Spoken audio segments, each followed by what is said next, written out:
My son screamed it at me, a roar that shattered every memory I had of him. "You destroyed us! Leave!" I froze.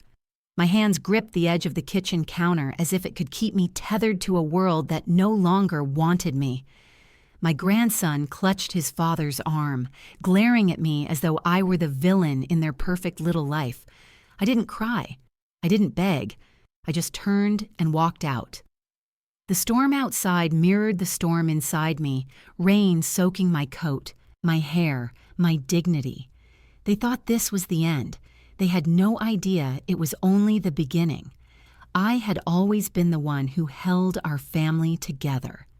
My husband, God rest his soul, died too young, leaving me to raise a boy who had been all my world. Every sleepless night, every skipped meal, every extra shift at the hospital, I had done it for him.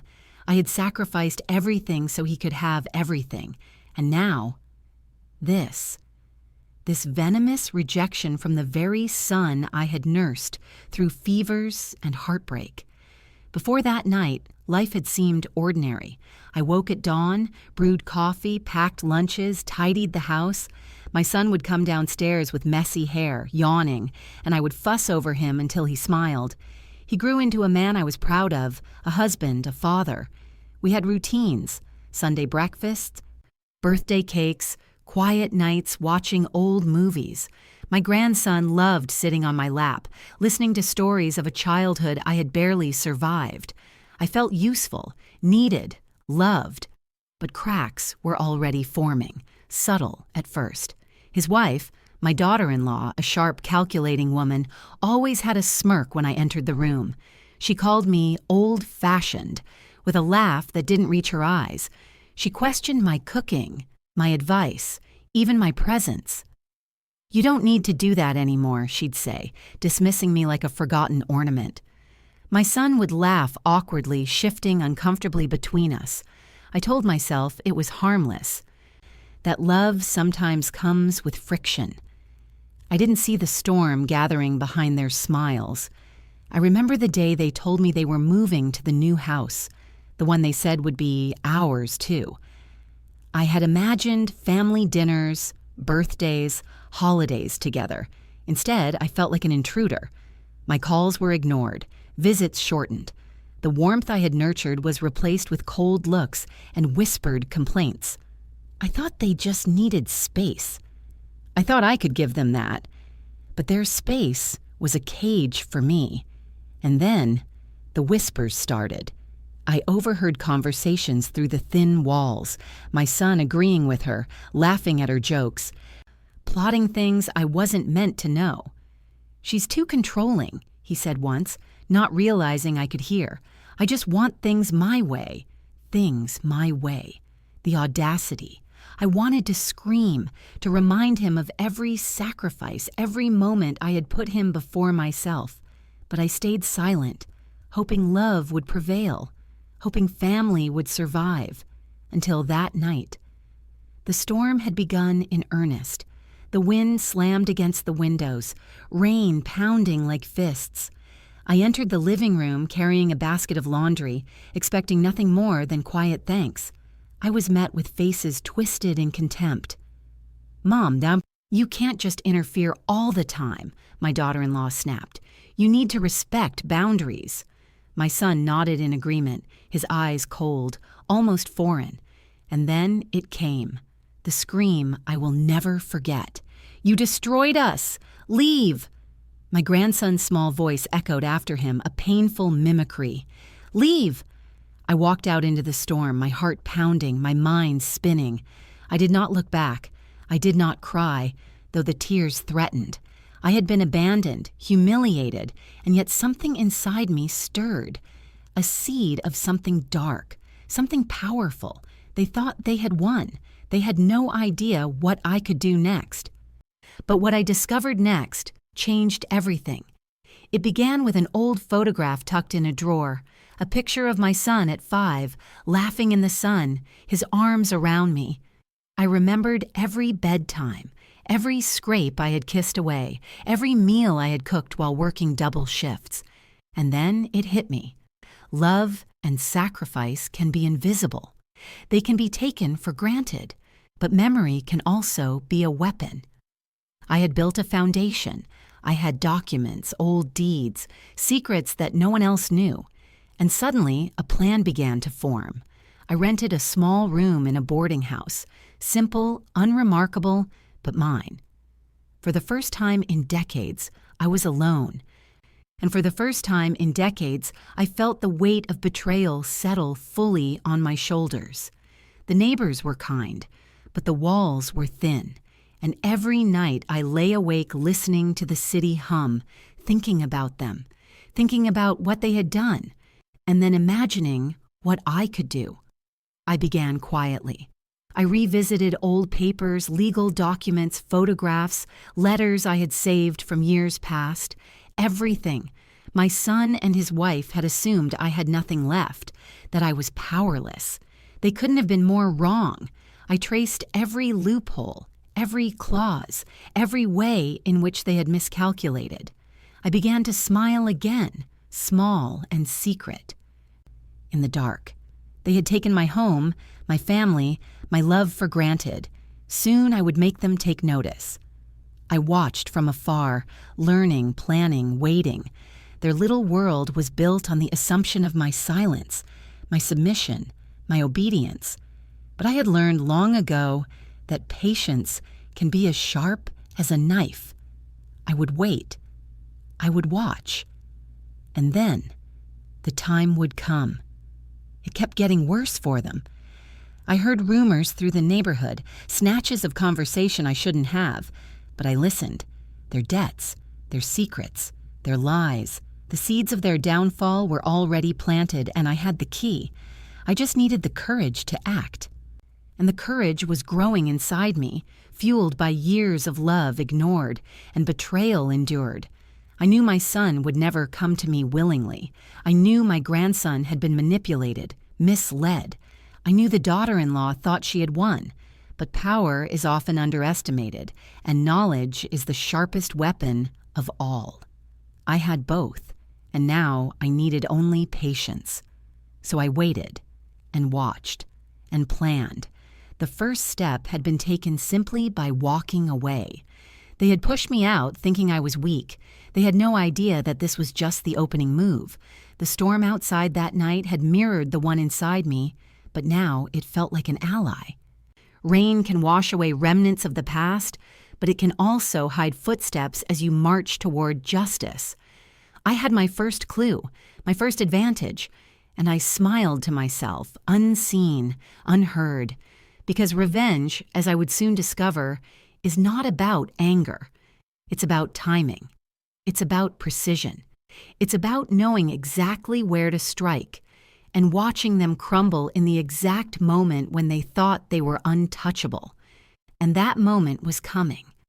I thought leaving would be the hardest part. I was wrong. It kept getting worse. Every day, a new insult. Every conversation, a reminder that I was no longer welcome. I heard them laughing in the kitchen one morning, my grandson in his father's lap, the kind of laughter I used to live for. And then I heard it, her voice, sharp and cruel. "She has no idea what she's doing, does she?" My son chuckled nervously, not meeting my eyes. I guess I misjudged things," he said. My heart sank. My own son had been trained to doubt me, to minimize me, to believe her over me. I really tried to bridge the gap. I brought a basket of his favorite homemade cookies, still warm from the oven, hoping that the small gesture would remind him of all the Sundays we had spent together. I knocked lightly on the kitchen door. Silence. Then a door slammed. My grandson peeked around the corner and said, "Grandma, maybe go home." His small words cut deeper than any insult. That afternoon, I discovered the deed, the house I had worked for all my life, the walls I had painted with love, the garden I had tended with aching hands. It had been legally transferred to them. They had hidden it. They had made me feel obsolete, replaced, erased. I stared at the papers for hours, the ink blurring through my tears. And then I heard the words again echoing in my head. You destroyed us. Leave. They had made me feel like the villain. My own son. It wasn't just the house. It was everything. They had rewritten history in their minds. My grandson, once a boy who clung to me in the night, now avoided me, fearful and cold. He had been taught that I was intrusive, controlling, selfish. And my son, he had become a stranger, a man who laughed at lies, who believed manipulation over love. I confronted him once quietly at the dinner table. I placed a hand on his arm. Son, why are you doing this? I asked, voice trembling. He pulled away sharply. Don't touch me, he said. You've done enough. Just go before it's worse. I froze. My mind screamed. My heart shattered. But I've only ever wanted to protect you. To love you, I whispered. He shook his head. You destroyed us, Mom. Leave. It was not just betrayal. It was humiliation. A life's work dismissed with a few cruel words. I wandered through the empty house after he left for work that morning, touching walls I had painted, recalling birthdays and Christmas mornings, realizing that none of it mattered to them. They had rewritten every memory. They had convinced themselves, and him, that I was the problem. I thought I understood betrayal when my husband passed, when my friends left, when the world felt unfair. But this was different. This was intimate, personal, surgical. They were dismantling me from the inside. I started noticing the small things, the whispered phone calls, the hidden smiles, the way my son would hesitate before speaking to me, as if my words were poison. They had become conspirators against me, my own family united against me. One night, I couldn't sleep. I overheard them arguing in hushed tones in the living room. She's trying to make us look bad, the DIL hissed. I told you she's controlling, my son said, voice tight. We can't let her interfere. Interfere? They had stolen the house. They had stolen my family. And now, they were accusing me of interference? Rage coiled in my stomach, hot and poisonous. I clenched my fists under the covers, feeling every ounce of betrayal like fire in my veins. It kept escalating. Invitations to family events disappeared. Photos of my grandson were shared with me only on social media, filtered, staged, without me. I became a ghost in the life I had built, and when I tried to speak, to reach out, I was met with cold indifference or veiled insults. You're too dramatic, she said once, smirking as he nodded. The betrayal was suffocating. They had rewritten every rule, every memory, every expectation. I was cast as the villain in a story I had spent decades writing with love. Then came the final blow. I discovered a text on my son's old phone. He had saved it despite her insistence he delete it. It was a message from her, cruel and calculated. We just need to push her out completely. Then it'll be ours. Make him see she's a burden. Make sure he never trusts her again. My son had smiled as he read it. Smiled. He wasn't a victim. He was a participant. I felt bile rise in my throat. My son, my boy, my heart, was complicit in my destruction. I confronted him once more. You read her messages. He didn't answer. I pressed further. You planned this with her? His eyes flickered briefly with shame, then hardened. I'm not a child anymore, Mom. You're overbearing. I have my own life. You're in the way. His voice was cold, a weapon sharper than any knife. The room felt smaller, the walls closing in. I could barely breathe. I had raised him, nurtured him, loved him unconditionally, and now he was a stranger. It was in that moment I realized something terrifying. I had no ally left in my own home. My son, my grandson, even the house I had built with my hands, they were all gone. I had been erased, dismissed, and humiliated. And yet, beneath the sorrow, a dark clarity began to form. Anger sharpened my thoughts. Betrayal had a face now. And I knew, finally, that love alone would not protect me.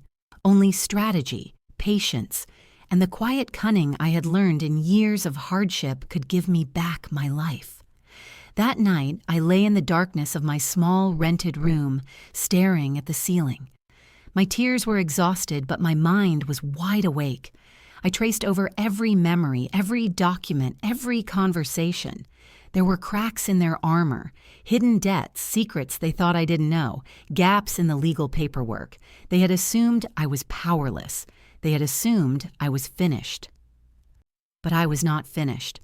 I started jotting notes, quietly, carefully. Every opportunity, every leverage point, every mistake they had made. I whispered to myself in the dark, "They think they can erase me. They think I'm gone, but they have no idea how far I can go."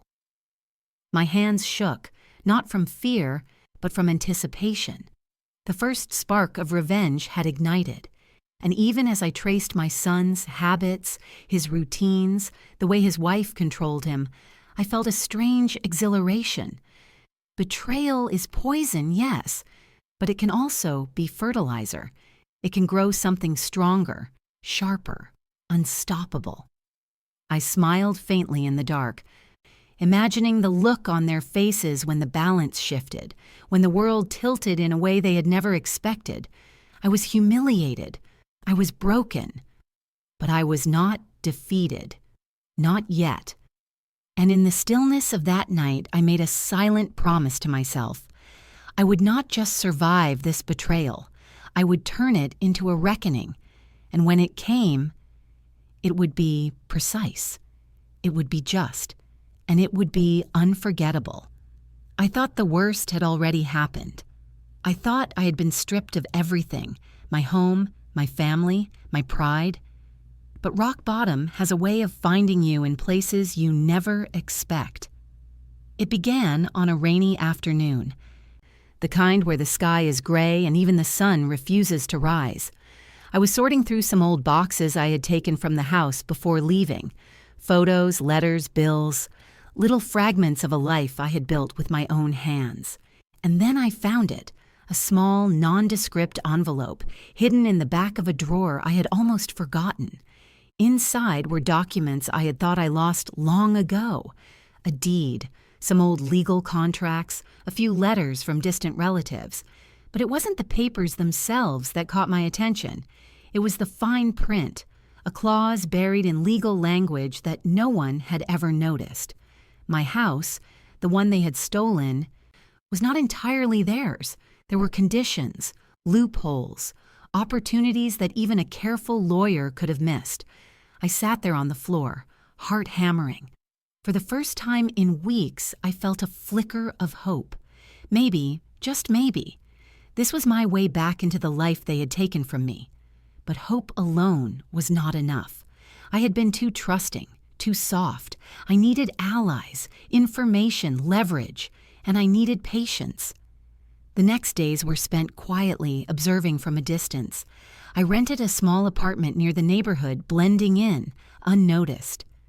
I watched them go about their lives, the careless confidence of people who think they have won, the daughter-in-law flaunting her control, the son bending like a reed in her wind, the grandson oblivious to the manipulation around him. They didn't know I was watching. They didn't know I remembered every slight, every lie, every betrayal. One evening, while sipping tea in my tiny kitchen, I remembered old friends, people who had supported me during my husband's passing, people who had quietly admired my work ethic and integrity. I reached out to one, a retired lawyer who had handled family estates for decades. I didn't tell him everything, just hinted at a situation where justice and clever maneuvering could meet. He listened, and he agreed to help, quietly, carefully, without ever alerting them. Then came the discovery that truly shook me. A neighbor, someone I had always been kind to, mentioned a rumor. Financial problems, hidden debts, shady dealings that my daughter-in-law had been keeping secret. Small things at first glance, but enough to start forming a pattern. Suddenly, The web of betrayal they had spun seemed fragile, and entirely within my reach. I spent nights pacing my apartment, mapping out every detail, every argument I had witnessed, every lie I had overheard, every document I now possessed. Revenge was no longer a distant thought. It was becoming a plan, meticulously constructed piece by piece. I began imagining the scenes, the timing, the precision required to ensure it would hit just right. Every move would be calculated. Every exposure would be public, undeniable and humiliating. And yet, even as I plotted, I felt the weight of sorrow pressing down.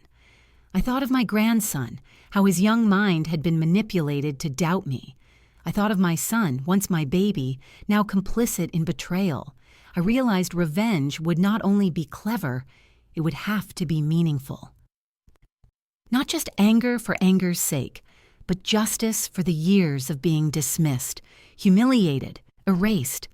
I remembered the nights I had spent rocking my grandson, whispering stories into his small ears, promising him the world.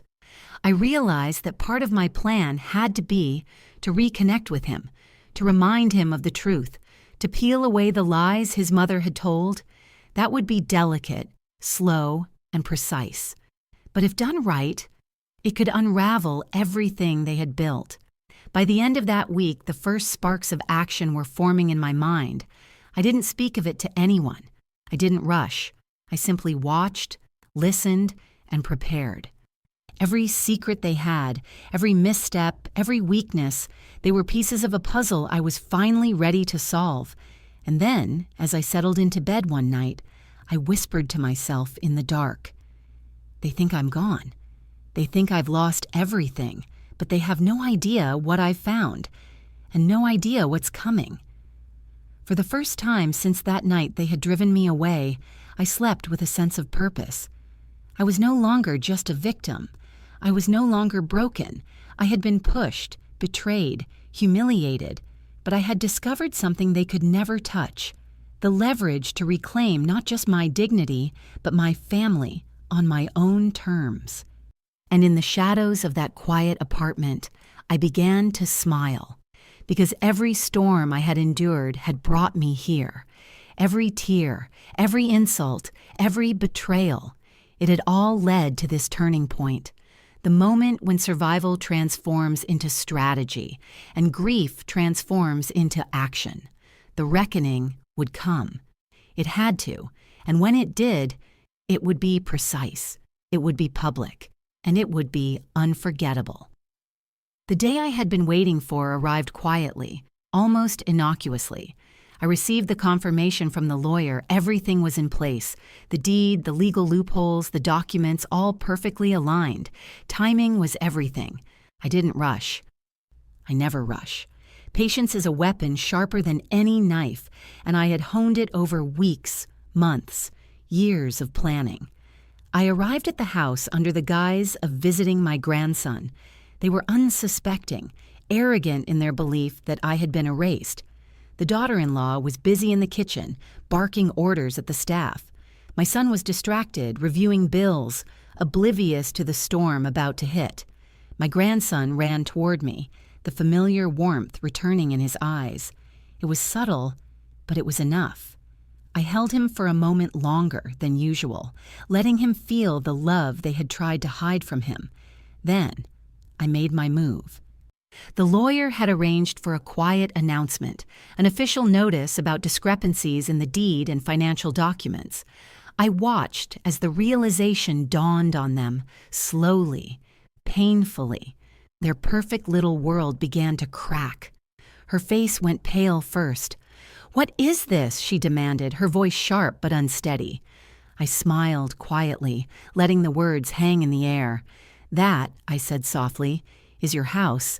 Legally, it's mine again. All conditions met, every detail in place." My son's jaw tightened. His hands trembled slightly as he read the documents I had prepared, the evidence I had uncovered, the loopholes they had ignored. It was beautiful in a cold, precise way. Months of planning, of patience, of silent observation were coming to fruition. And then the truth about her financial misdeeds surfaced. Anonymous tips, carefully delivered, revealed her debts, her gambling, her hidden expenses. Neighbors, friends, even a few distant relatives I had contacted quietly were watching. The cracks in her carefully crafted image spread like wildfire. My son looked at me, eyes wide, panic flashing. "Mom, I didn't know." His voice faltered. I shook my head. "No, you knew. You just chose her over me, over your family, over the truth." And then came the final moment, the exposure of her affair. Carefully documented, verified, undeniable. She tried to deny it, scream, deflect, but the evidence was there. The neighbors who had gathered, curious, shocked, gasped. The social media posts I had orchestrated quietly circulated among their acquaintances, leaving no room for lies. Humiliation, public and precise, settled over her like a dark cloud. I watched my son finally see her for what she truly was. The betrayal he had once ignored now became impossible to deny. Anger, regret, disbelief, all etched into his face. He wanted to apologize, to beg, to reclaim what he had lost. But the moment had passed. The balance had shifted. They had treated me as powerless, erasable, irrelevant. And now they understood, far too late, that I had always been in control. Quietly, strategically, perfectly. My grandson looked at me with tears in his eyes. "Grandma, I'm sorry." I held him close, whispering, "It's not your fault, my love. You were never to blame. But now you know the truth." His small hands clutched mine, a silent promise that our bond had endured, despite their lies. I left them then, slowly, deliberately, letting them process the collapse of their illusions. No yelling, no rage. Just quiet, undeniable justice. Their home, their plans, their control, all had been challenged and they were powerless to stop it. They had underestimated me. They had underestimated love, patience, and cunning, and now they would live with the consequences. Walking away, I felt lighter than I had in years. Every insult, every betrayal, every cruel word that had been hurled at me paid back, balanced in full measure. Revenge was not about anger. It was about precision, timing, and letting the world see the truth. And as I stepped into the sunlight, rain still glistening on the streets, I realized something important. I hadn't just reclaimed what they tried to take from me, I had reclaimed myself, my dignity, my strength, my freedom. And that, perhaps, was the most satisfying victory of all. They would rebuild. They would try to reclaim their lives. But nothing would ever be the same. They had learned, too late, that power is not always where you expect it to be. And I finally could breathe again, knowing that I had emerged not only unbroken, but triumphant. I walked away that day with my head held high, feeling a freedom I hadn't known in decades. The storm inside me had finally calmed. I had been humiliated, betrayed, erased, but now I was whole again. The house, the arguments, the endless nights of worry, they no longer held power over me. I had reclaimed not just what was mine, but my dignity, my strength, and my voice. I returned to my small apartment, simple, quiet, filled with light and peace. I spent my mornings reading, my afternoons tending a small garden by the window, and my evenings cooking meals for neighbors who welcomed me, appreciated me, and never judged me. For the first time in years, I felt truly seen, truly respected, truly free. My grandson came to visit often. He would sit beside me as I told him stories of the past, not to manipulate, not to lecture, but to remind him of truth, of love, of resilience. "Grandma," he said once, "I never want to take anyone for granted." I smiled and squeezed his hand. "Then you won't," I said. You've learned the hard way what happens when people lie, cheat, and betray. My son. He called a few times. I listened, but I didn't answer. Not yet. He needed to face the consequences of his choices. He had seen the downfall, the humiliation, the truth revealed, and now he had to rebuild what he could. Maybe one day he would understand. Maybe not. My concern was no longer mine to bear. I had done my part, and that was enough. Sometimes, I think back to the night he screamed at me, and the cold weight of rejection I felt pressing down on me. That memory is no longer painful. It is fuel. It reminds me how far I've come, how strong I am, and how careful one must be with those who betray love and trust. I survived. I outlasted. I outwitted. And I have peace. The house? Still theirs in memory, but not in power. They learned the hard way that underestimating someone who loves and sacrifices can be fatal. I didn't destroy them, but I let truth speak for itself. And that, in the end, was enough justice. I have a life now filled with laughter, quiet afternoons, and a renewed sense of purpose. People respect me again, not because I demanded it, but because they witness my strength, my patience, and my unwavering dignity. I never thought I would feel proud of myself in this way, but I do, every day. And the final lesson I carry in my heart is simple. Never underestimate the quiet, the overlooked, the ones who love fiercely and sacrifice endlessly. Because when they rise, it's not in anger, it's in precision, in patience, and in the unyielding belief that justice in the right hands is inevitable. And that was the day I realized something powerful. They had thought they destroyed me. But in truth, I had only been walking toward my greatest victory.